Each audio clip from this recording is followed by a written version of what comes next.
Géopolitique, industrie de l'armement, le monde peut-il vivre sans armes? Nous nous interrogeons.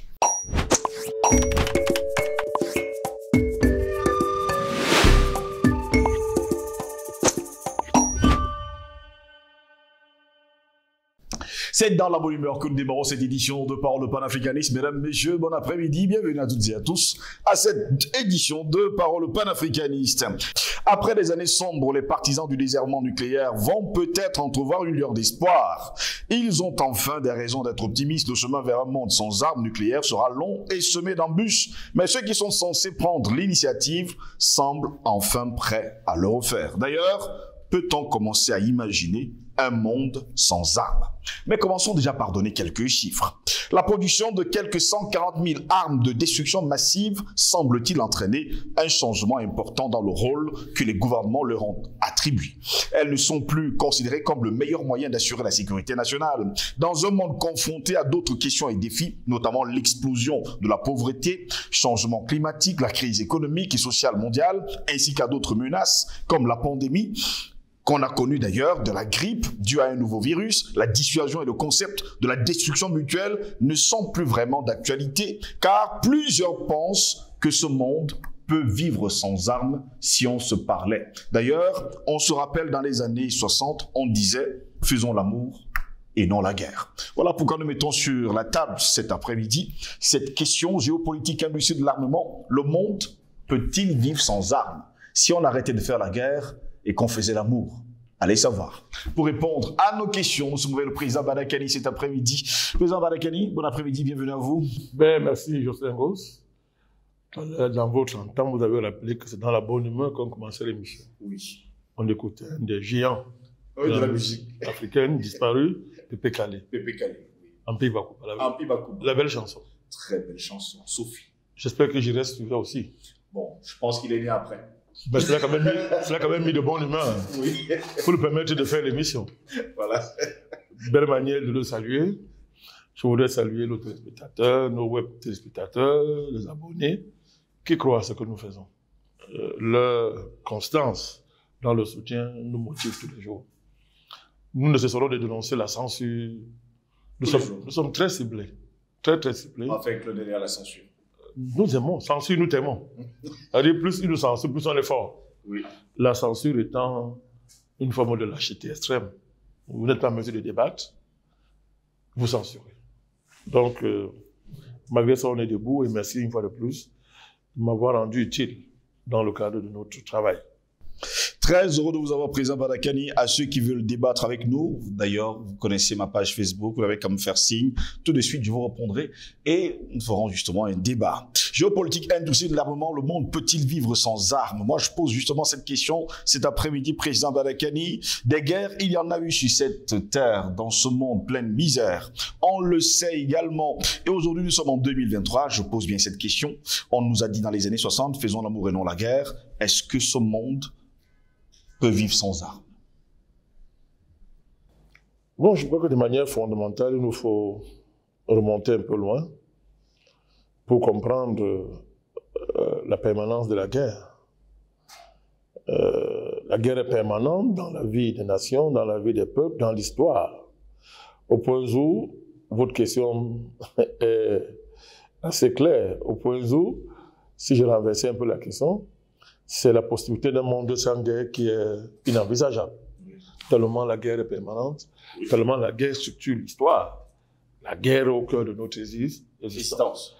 C'est pour ça que pour l'aborder, il faut laisser les militaires d'abord à côté. C'est une affaire trop sérieuse pour commencer une réflexion sérieuse sur la guerre en convoquant le militaire. Le militaire, c'est un faiseur de guerre. Même quand il pense plutôt la guerre. Rarement, le militaire pense l'absence de la guerre.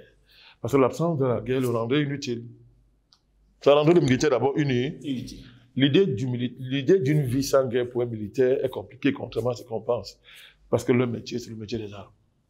Donc, penser la guerre, Jocelyn Gross, c'est parce que votre question nous invite à penser la guerre. Penser la guerre, c'est penser la nature humaine d'abord. C'est remonter au commencement de l'existence. Est-ce qu'au commencement, il y a la guerre? Est-ce qu'au commencement même, il y a la guerre? Est-ce qu'au temps primordial, est-ce qu'au premier temps primordial, il y a la guerre? Alors ça va nous renvoyer très loin, à aller visiter les mythologies les plus anciennes. Quand je parle de la mythologie, si je parle de sagesse, parce qu'il y a une conception péjorative du mythe qui ne nous concerne pas. Le mythe est la première des sciences. Le mythe est la première science qui a engendré les autres sciences, la mythologie, je veux dire, qui a engendré les autres sciences. Oui. Donc, c'est pour ça que ceux qui connaissent la mythologie disent toujours que le mythe est vrai. Même s'il est mythique, le mythe est vrai. Le mythe est vrai. Donc, la mythologie, en la visitant, va nous amener à des questionnements premiers. Des questionnements premiers. Au commencement, il y avait la guerre. Les mythes nous disent oui. La mythologie nous dit oui. Les cosmogonies nous disent oui. Parce que le principe d'une cosmogonie, d'une mythologie, c'est d'expliquer les origines. D'où nous venons, pourquoi le monde, pourquoi l'être humain. Et rarement dans la mythologie, je dis la mythologie parce que ça suppose qu'il y a des mythologies. Si vous parcourez les mythologies, la première loi que vous dégagez, c'est la première loi qui nous dit que il y a des forces hostiles. Il y a des forces hostiles à la vie. Oui. Il y a les forces hostiles. Il n'y a pas que des forces de vie qui dominent. Il y a les forces hostiles à la vie. C'est-à-dire que l'hostilité est au commencement, est consubstantielle au commencement, en ce qui concerne notre existence. Hostilité naturelle. Les éléments de la nature sont fondamentalement hostiles. Les vents, les orages, la menace des bêtes, par exemple, etc. Donc vous voyez que l'homme, dès le commencement, il fait face à l'hostilité. Donc, d'un premier temps, c'est la guerre avec les éléments. Même s'il les maîtrise après, c'est d'abord la guerre. Et il va les maîtriser en leur faisant la guerre, découvrant leurs lois, et au fur et à mesure, il va apprendre à les maîtriser les forces de la nature quand elles se déclenchent. Comprenez ce que ça veut dire? Donc il y a l'hostilité depuis. Alors, nous sommes en guerre, il y a la guerre. Se défendre contre les forces hostiles de la nature. La civilisation est fondée quand on dégage le concept du mythe. Quand on a étudié le mythe, les mythologies, on a dégagé les concepts. On va les poser sur une forme philosophique ou mathématique, peu importe. Ça fait le Poussé-Bellec, peu importe. Mais ça, quand on a séparé le concept de la mythologie, ou bien dégagé l'idée qu'il y a derrière la mythologie, la sagesse mythologique, c'est qu'on comprend qu'on est dans un monde qui renferme des forces hostiles, que nous devons pacifier. Et la civilisation naît à partir de là. Je pacifie mon espace de vie pour que la vie ne disparaisse pas. Il faut que les humains augmentent. On passe d'un certain nombre à un autre. Les humains, ils augmentent, ils produisent de la richesse humaine, richesse matérielle, ils produisent des sagesses pour se conserver, pour conserver la vie. Et ça, c'est la civilisation. Il faut protéger ça contre toute forme d'hostilité. La nécessité de se défendre est consubstantielle même à la vie sur la terre. On est dans le temps primordial, hein, où il n'y a même pas encore de communautés qui se font la guerre. On est encore dans le temps primordial où il y a la nécessité de se défendre. Donc l'idée de la défense et de la protection de la vie et de l'espèce humaine, de l'être humain, dans un cadre donné, Jocelyn Gosse, est la civilisation. C'est fondamentalement civilisationnel. Vous voyez que l'idée de faire la guerre est inséparable d'une philosophie de la vie, d'une philosophie de l'existence. L'idée de la guerre. On peut faire la guerre pour défendre la vie. C'est une bonne guerre. C'est une bonne guerre. On fait la guerre pour préserver un espace qu'on a auparavant civilisé. On a pacifié. C'est une bonne chose. La civilisation ne tient que par rapport à ces principes fondamentaux. Vous voyez que jusqu'à là, le principe n'est pas de faire une guerre contre soi-même ou contre quelqu'un. Et que la guerre ici a une dimension spirituelle, une dimension holistique. On affronte les forces hostiles de la nature dans un arrière-fond philosophique et ontologique qui nous a déjà qui nous a donné une explication de la vie, de l'origine, pourquoi nous sommes sur Terre. Il faut bien comprendre ces choses-là. Ce sont les fondamentaux de l'affaire. Donc, on voit très bien que le mal est là, il faut l'affronter, on s'organise pour l'affronter. Sauf qu'il va se passer que l'homme évoluant. Et si on reste dans le mythe, dans la mythologie, si vous prenez la mythologie biblique, les mythes bibliques par exemple, Caïn tue son frère. Il le tue pourquoi? Par jalousie.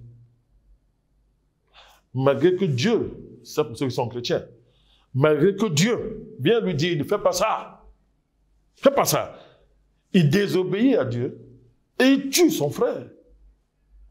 Ça le meurtre, il tue son frère. Donc, la communauté doit s'organiser pour que ça ne se répète plus. Parce que si le meurtre se généralise, l'humanité va disparaître. Donc, on va s'organiser parce que l'acte de Caïn est inacceptable, est inadmissible. Parce que l'idée de tuer pour la jalousie, pour des raisons aussi basses, est une idée qu'on ne peut pas permettre la généralisation dans la communauté. Parce que la communauté va disparaître. Puisqu'ici, on va interdire de tuer parce qu'on veut préserver l'humanité. Cette idée de préserver l'humanité, de faire la guerre contre les forces négatives qui peuvent faire disparaître l'humanité, va justifier plus tard l'État, va justifier le monopole de la violence légitime. L'idée d'une violence légitime n'est valable jusqu'à gauche que si elle vise à préserver la vie, à généraliser la vie au détriment de la mort. C'est-à-dire, l'idée d'une violence légitime n'est valable que dans ce cadre-là. Que ce soit du point de vue philosophique, même de tout point de vue économique, social, comme vous voulez, cette idée ne tient que par rapport à ces principes-là. Ben, il y aura un basculement dans l'histoire. L'économie évoluant, l'homme évoluant, le mal évoluant, il arrive à un moment donné où l'idée même de la guerre va complètement basculer. On dispute les frontières, on veut dominer un voisin, on veut dominer une nation veut dominer une autre, on veut s'approprier les biens d'une autre nation, on développe donc la violence, on la fructifie, on la cumule, on la sophistique pour aller détruire soit le voisin le plus proche, soit une autre nation pour s'accaparer de ses biens, soit élargir sa frontière. C'est un basculement. Hein? Donc, à partir de ce moment-là, Jocelyn Gauss, le principe de la guerre, c'est plutôt ce que je tente de vous expliquer. Les soubassements philosophiques de la guerre sont évacués et sont remplacés par des philosophies de la mort, parce que je considère que je dois arracher le bien de quelqu'un. Il n'y a aucune civilisation. C'est darwinien, c'est la jungle. Je convoite tes biens, je dois le prendre. Je convoite ton territoire en le justifiant par quoi que ce soit, je viens le prendre. Et à ton insu, j'organise mon armement. Je me rends puissant à ton insu. Un matin, je suis devant ta frontière, je dis capitule, sinon je te détruis. Alors, capituler veut dire que tu vas me payer le butin, tu vas travailler pour moi. Désormais, tu vas travailler pour moi. Je vais t'assujettir. Et tu vis pour travailler pour moi. Donc, vous voyez que il y a un basculement philosophique où, n'est-ce pas, la guerre est justifiée par la pulsion de la puissance, l'instinct de domination, l'instinct d'arracher ce qui appartient à autrui. Tous les développements ultérieurs de la guerre jusqu'au XXIe siècle, allez analyser, sont portés par ça. On a une connaissance holistique, ontologique de la guerre. C'est mauvais. Il faut qu'on préserve l'humain. Il faut qu'on préserve l'humanité. Tout ce que nous faisons, l'homme en est la mesure. Mais il y a un basculement. L'homme n'est plus la mesure. Ce qui est la mesure, c'est la puissance. Je veux être puissant. Je veux dominer. Je m'approprie ce qui ne m'appartient pas, juste parce que je suis fort et puis puissant. Il y a la pulsion de la domination. Il y a la pulsion de posséder ce qui n'appartient pas. Vous voyez, ça remplace l'idée civilisateur ou civilisatrice, pardon, qui est au fondement de monopole de la violence légitime. Mais ici, la violence n'est plus légitime. La guerre, c'est un conflit, on peut le dire, entre la violence légitime et la violence illégitime. Si vous voulez, je simplifie. On peut dire que la guerre, qu'on a définie, n'est-ce pas, c'est l'affrontement entre deux violences. La violence légitime, civilisée, et la violence illégitime. Ben vous allez, quand on a dit ça, c'est facile de comprendre la suite. On voit très bien que jusqu'au XXIe siècle, on a la puissance, la pulsion de puissance, la pulsion de la domination n'a cessé de baser la vie humaine sur la guerre. La guerre. On en est arrivé à des complexes militaro-industriels qui sont le problème du monde. C'est ça votre thème, l'industrie de l'armement. Ce cartel de l'armement, il y a un cartel de l'armement qui lui-même n'est que la résultante d'une longue course qui est partie de très loin à partir du moment de ce basculement dont je viens d'exposer les fondements ici, l'homme a commencé, après avoir appris à tuer le prochain, il a appris à tuer le voisin. Après le voisin, il a appris à détruire la tribu voisine, la confédération des tribus voisines. Après, c'est une nation qu'il fallait apprendre à détruire, le Sénégal. Mais on a fini de détruire les nations aujourd'hui, on a accumulé la puissance au niveau d'exterminer la planète. C'est-à-dire, c'est ça aussi, c'est ça les armes stratégiques. C'est-à-dire, maintenant, ce n'est plus détruire un individu, un groupe d'individus, ce n'est plus les guerres qui opposent des tribus, c'est la capacité à détruire, n'est-ce pas, sans être détruit, d'où les armes de destruction passive, les armes stratégiques, capables de rayer toute une partie de la planète en un temps record, n'est-ce pas? Et maintenant, à la fin, la guerre de l'humain contre l'humain. La guerre de l'humain contre l'humain. Alors derrière, il y a tout un complexe dont on peut décrire les tenants et les aboutissants. D'abord, l'évolution de l'économie mondiale. Jusqu'à ce qu'on bascule dans le capitalisme, oui, évidemment, il y avait des guerres. Il y avait des guerres. Guerre pour l'honneur, guerre tribale, guerre pour la frontière, guerre. L'instinct destructeur, lui, il était déjà là.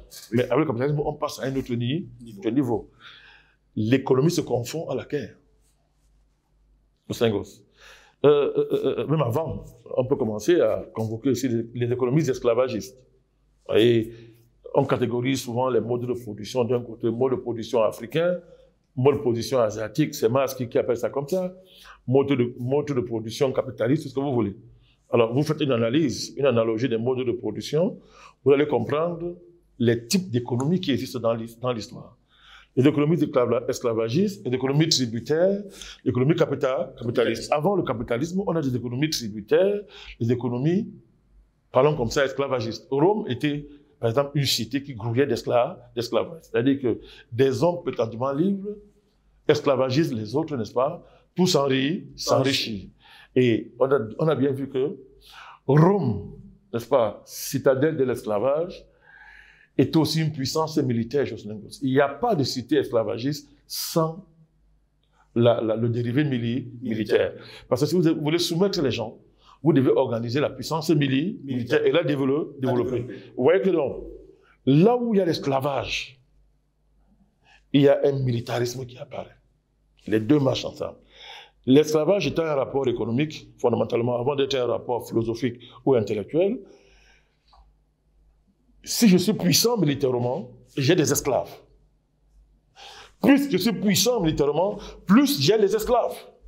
C'est l'histoire des empires. Jusqu'à l'arrivée du capitalisme. Oh, dès le départ, il n'y a pas de capitalisme, il n'y a pas de révolution industrielle sans l'esclavage. Des nègres, par exemple. Oh, comment on a soumis les nègres? C'est pas la guerre. C'est pas la guerre, c'est pas la guerre qu'on a soumis le nègre. La violence militaire supérieure à la violence légitime du nègre qui organisait sa communauté. Écoutez bien, la violence légitime n'est pas la guerre. Mais les buts de guerre, quand c'est la violence légitime qui est en guerre, sont différents des buts de guerre dans les civilisations où la violence illégitime entre en scène. Pourquoi je le dis? La différence entre une violence légitime et une violence illégitime, c'est que la violence légitime ne peut pas exterminer l'humain. Elle a des limites. Or, la violence illégitime, c'est pour le profit, c'est pour la puissance, c'est pour la domination, n'est-ce pas, que je fais la guerre. Et là, ça n'a pas de limite. Donc, vous voyez la trajectoire de l'armement de destruction est passée, n'est-ce pas, du classique au massif. Et du massif au météorologique. Puisque maintenant, c'est l'écosystème qu'on peut détruire en un temps record. On peut créer des pluies qui vous détruisent, on peut détruire les lits des fleuves, on peut créer des tremblements des terres. On arrive à ce niveau-là. Vous voyez à quel niveau on est.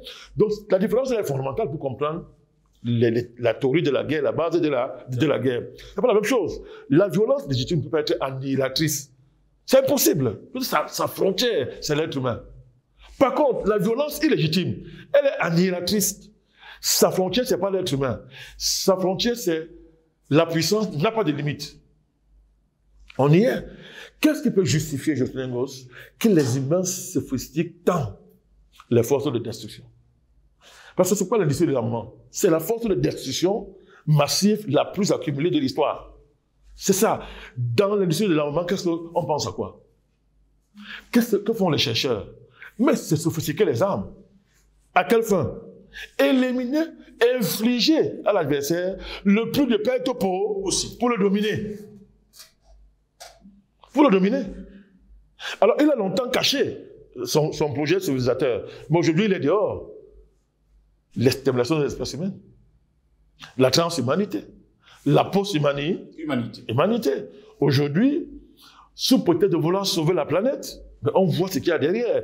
À partir du moment où on décrète que l'être humain est l'ennemi de la planète, mais la guerre, le sens de la guerre est maintenant complètement, comment on dit ça, à la portée de tout le monde. Maintenant, on sait pourquoi on fait la guerre. Pourquoi la guerre a été pendant si longtemps la permanence de l'histoire, si on parle de l'histoire. Et cette guerre-là, justement, destruction des nations, destruction, un empire, dès qu'un autre empire, des millions de morts, des millions de morts. Ça ne dérange personne, 2 guerres mondiales, avec un bilan de près de 100 millions de morts. Ça ne dérange personne.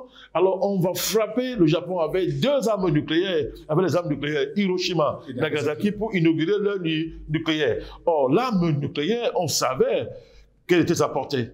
On savait sa portée destructrice. On le savait. Mais pourquoi les dirigeants américains vont décider de faire entrer le monde dans l'ère nucléaire? Pourquoi? Alors, pourquoi? La liberté? Mais il n'y a plus de liberté, on sait. Il n'y a pas de liberté.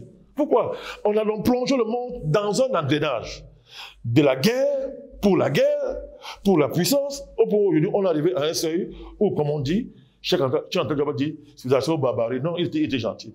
C'est l'espèce humaine peut-elle être préservée? Et c'est à quoi on est arrivé. Les gens sont arrivés jusqu'à... En Ukraine, les Américains ont parsemé l'Ukraine de laboratoires d'armes biologiques. Mais qu'est-ce qu'ils cherchent? Et on sait aujourd'hui que dans ce laboratoire aussi, on étudiait le coronavirus. C'est connu aujourd'hui. Le virus, il fabriquait ça à laboratoire. C'est connu aujourd'hui. Qu'est-ce qu'on cherche? Non, c'est la capacité à infliger à un ennemi le niveau de perte tel qu'il se soumette une seule fois. Mais quand on fait une guerre, c'est qu'à la fin, on a 200 millions de morts. L'honneur, quel est l'honneur de cette guerre? Quand vous avez gagné, après il y a un champ de ruines, il y a un champ de morts, qu'on compte en centaines de millions, vous gagnez quoi? Vous gagnez quoi? Donc, le problème de l'industrie des armements, Jocelyn Goss, ça pose une question fondamentale. Jocelyn Goss, qu'est-ce qui nous fait vibrer en tant qu'humains à la fin? C'est-à-dire que si moi, je n'accepte pas qu'on me tue comme violence, d'où est-ce que je tire la force pour effacer mon semblable? C'est-à-dire qu'à partir du moment où j'estime que m'infliger la mort est la pire des choses qui peuvent m'arriver. Infliger la mort à ceux que j'aime est la pire des choses qui peuvent m'arriver. Mais comment est-ce que tu fais pour être indifférent au sort que tu infliges au semblable? Que ce soit la nation, la tribu, le clan, la famille, tout ce que vous voulez. Comment on explique ça? Alors, on va prendre des années pour justifier la propagande, on invente les raisons, machin et comme ça. Non, non, non, non, non, non. Non, je sais que non, non, non, non, non. Qu'est-ce qui peut justifier ça? Rien. Si on fait la guerre pour les richesses, on est des malades. Ça veut dire qu'on est dans la spirale du guerre et de la cupidité. Si on fait la guerre pour sa dignité à soi, ça veut dire qu'on est complexé. On pense qu'il faut tuer l'autre pour être digne. Vous êtes malade. Si on fait la guerre pour imposer une religion, dis donc, ce n'est pas Dieu qu'on sert. Parce que si Dieu a besoin de nous imposer une religion, il a cessé d'être Dieu depuis très longtemps. Si on fait la guerre, pourquoi? Donc la guerre ne peut nous justifier que parce que la cupidité va fusionner avec l'instinct destructeur, qui est la partie ténébreuse de l'être humain. On va exalter cela pour arriver à un niveau où on a cessé d'être un être humain. La guerre est l'expression de la cessation de l'humanité des humains. L'industrie des armements est le témoin par excellence que nous avons cessé pendant très longtemps d'être humains. C'est de cela qu'il s'agit. Parce que s'il y a une réflexion, on est censé avoir une réflexion. Le monde est rempli de philosophes. Le monde est rempli d'intellectuels, entre guillemets. Le monde est rempli des sachants et des savants. Mais pourquoi on n'est pas en mesure de nous lever tous contre la guerre? Là où et au stade dans lequel nous y sommes. Pourquoi on est incapable? Pourquoi les Américains ne peuvent pas se lever pour dire à leur pays arrête ça? Pourquoi les Français ne peuvent pas se lever pour dire à leur pays arrête ça? Etc. Pourquoi? Pourquoi? Gosse, on est arrivé à un niveau où, je vais vous dire, hein, la feu Barcelone, vous étiez dans ma dernière conférence, où j'étais en train de dire que, mais, est-ce qu'aujourd'hui, je vais aller loin, est-ce qu'aujourd'hui le nationalisme même, est-ce que pour ta nation tu es prêt à tout? C'est le nationalisme qui vous parle, vous savez. Mais est-ce que pour ma nation je suis prêt à tout? C'est une question hautement philosophique, ça on ne l'aborde pas. Il n'y a pas de... Par quel mécanisme allons nous procéder pour arrêter les industries de l'armement? C'est-à-dire des criminels qui vivent du sang. Ils vivent du sang. Parce que dans tous les laboratoires, ils pensent à faire quoi? Ils font quoi? Étudier la guerre, inventer les conditions de la guerre pour vendre les armes aux Sénégal. Une étude de l'évolution mondiale de ces 2 siècles qui sont en train de passer met sur la table les familles qui font la guerre dans le monde. Les 13 familles. Les 13 familles, on les connaît. Elles organisent les guerres. Quand il n'y a pas de guerre, elles en créent. Pourquoi? Pour leur puissance et la domination qu'elles veulent exercer sur l'humanité. Et quand vous fouillez, pourquoi ils font ça? Les ordres de leur père. Leur père, c'est qui? Satan. Non, écoutez bien, Satan. Et comme du point de vue de la mythologie et de la sagesse, Satan est un esprit qu'on ne voit pas, mais on le voit seulement à travers les humains. Vous voyez que la guerre donc nous ramène à un débat fondamental. Tous les humains sont-ils humains? Est-ce qu'il y a des formes humaines et des humains? Parce que moi je considère, que les humains ont de la sensibilité. Les humains peuvent s'arrêter à un moment donné et dire je ne peux pas faire ça parce que je me mets à la place de l'autre. Exact. C'est ça qu'on nous ont servi, les religions, les sagesses nous ont servi à ça. Mais un non-humain n'a pas ce type de complexe. Lui, il jouit quand il tue. Plus il tue, plus il grandit. Plus il tue, plus il est heureux. Et à la fin, son bonheur consiste à l'extermination des humains. Donc vous voyez que le débat aujourd'hui dans le monde, c'est de savoir, mais je suis désolé de parler comme ça, hein, on n'a pas le choix. Oui. Mais à la fin, mais qui est humain et qui ne l'est pas? Le complexe militaro-industriel, le cartel, là, nous pose ce débat. Ça pose ce débat. C'est-à-dire qu'à partir du moment où l'économie, la culture ont été tellement intégrées, que nous admettons qu'à la fin, que oui, ok, d'accord, la possibilité d'une seule humanité est désormais établie. Oui. C'est-à-dire que je considère que le Chinois est mon frère, le Français est mon frère, l'Américain est mon frère, et qu'il nous faut donc inventer une pensée philosophique et intellectuelle qui intègre cette unité de l'espèce humaine. Vous comprenez? Alors, à partir de là, on peut fonder un ensemble de principes moraux, tout ce que vous voulez. Mais qu'est-ce qu'on observe? Que la mondialisation, la globalisation, appelons ça comme ça, cette unicité de l'espèce, supposée de l'espèce humaine, mais fait face à une barrière claire et nette, qu'on se rend compte que nous ne sommes pas tous des êtres humains. Parce que moi, les êtres humains, depuis des siècles, ne font pas certaines choses. Ils ne vont pas avec les animaux. Une femme ne va pas avec une femme. Un homme ne va pas avec un homme. On laisse pas son héritage à un chien pendant que les hommes affamés à côté de vous. Il n'y a pas de transgenre. C'est ça l'humanité. Ça dure depuis des millénaires. Comme ça. Mais aujourd'hui, on observe qu'il y a un groupe de formes humaines qui estiment que ces valeurs-là sont supérieures aux valeurs que je viens d'énoncer. Mais c'est le plus grand choc qu'on ait eu depuis que le monde est monde. Alors, qu'avant cela existait, oui. Mais cela a existé, ça n'a jamais posé le problème de l'espèce humaine face à lui-même, parce que les valeurs humaines gagnaient toujours. Mais aujourd'hui, on dit que le groupe qui veut imposer ça est le groupe qui contrôle l'industrie de l'armement. Pour ne parler que de ça, l'industrie pharmaceutique, l'industrie médiatique. Ce groupe-là a dans ses mains tous les leviers de l'appui. Comme on dit au quartier, on est mort. Si on ne fait rien, on est mort.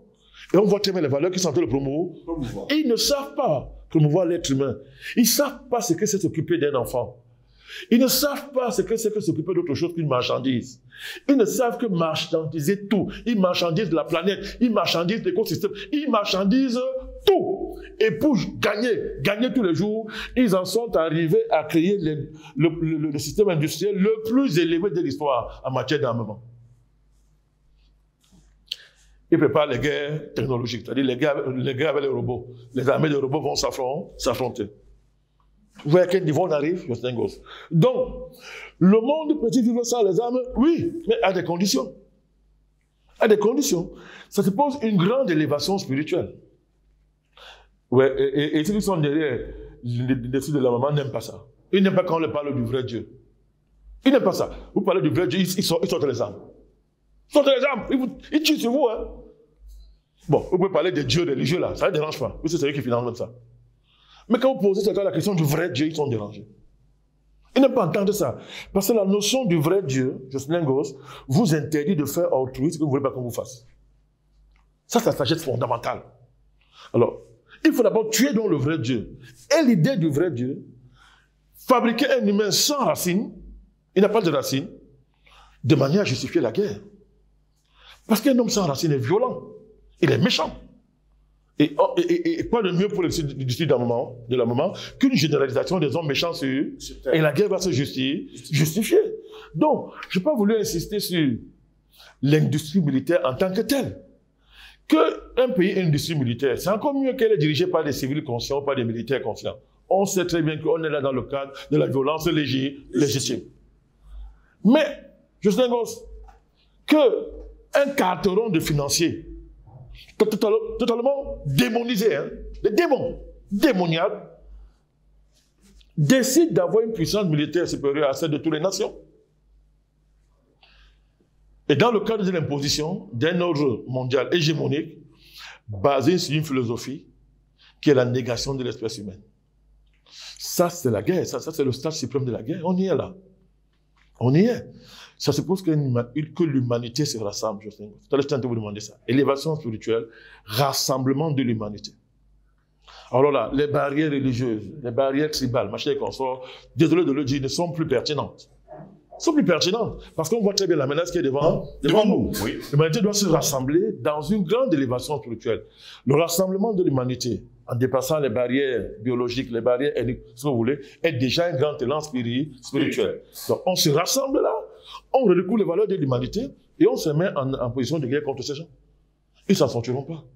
C'est le grand défi que nous avons à faire. Oui, le monde peut vivre sans les armes, à condition de détruire les tenants du cartel de l'industrie des armements et toute leur philosophie qu'il y a derrière. C'est possible.